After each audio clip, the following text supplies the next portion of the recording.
आखिर क्यों माँ लक्ष्मी विष्णु भगवान के चरणों पर ही विराजती हैं। आप सभी ने अक्सर तस्वीरों में देखा होगा कि माँ लक्ष्मी भगवान विष्णु के पैर दबाती नजर आती हैं। क्या आपने कभी सोचा है क्यों? तो चलिए जानते हैं इसके पीछे की प्राचीन कहानी। नारद मुनि को सब कुछ जानने की उत्सुकता रहती है, यह तो हम सभी जानते ही हैं।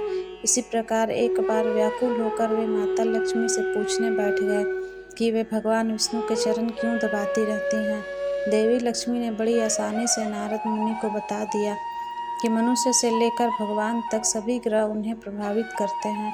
श्री हरि के चरण दबाने से इन ग्रहों का अशुभ प्रभाव समाप्त हो जाता है, तो वह अपने श्री हरि के चरण दबाती हैं। स्त्री के हाथ में देवताओं के परम गुरु बृहस्पति का वास होता है। दैत्यों के गुरु शुक्राचार्य पुरुषों के चरणों में निवास करते हैं। जब पत्नी अपने पति के पैर दबाती है तो ग्रहों के दुष्प्रभाव से बचने के साथ साथ धन के योग भी बनते हैं।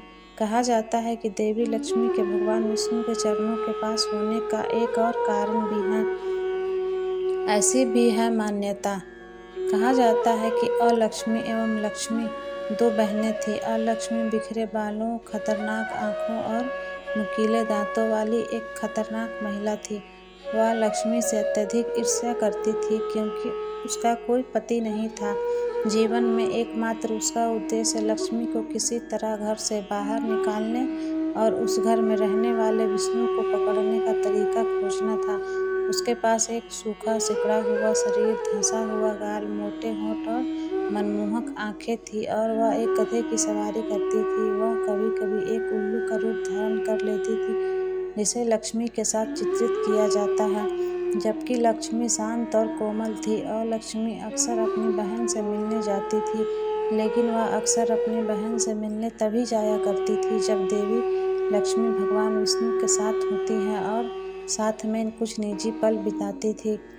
एक बार अलक्ष्मी अपनी बहन के पास पहुंची जब वह अपने स्वामी के चरण दबा रही थी। अलक्ष्मी ने तर्क दिया कि न तो मेरे पति हैं, न ही कोई और मेरी पूजा करता है, इसलिए मैं वहीं रहूंगी जहां आप हैं। इस बार लक्ष्मी को अपनी बहन की इस हरकत पर बहुत गुस्सा आया।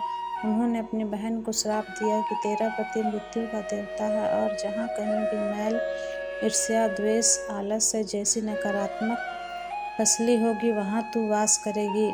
लक्ष्मी अपनी बहन अलक्ष्मी को अपने से दूर रखना चाहती हैं, इसलिए वह अपने पति के पैरों के पास बैठकर उन्हें साफ करती रहती हैं। इसी तरह लक्ष्मी को प्रसन्न करने के लिए हमें भी अलक्ष्मी को अपने घर से दूर रखना चाहिए, अर्थात गंदगी और बुरे विचारों से दूर रहना चाहिए। लक्ष्मी और अलक्ष्मी की तरह भाग्य और दुर्भाग्य भी साथ साथ चलते हैं।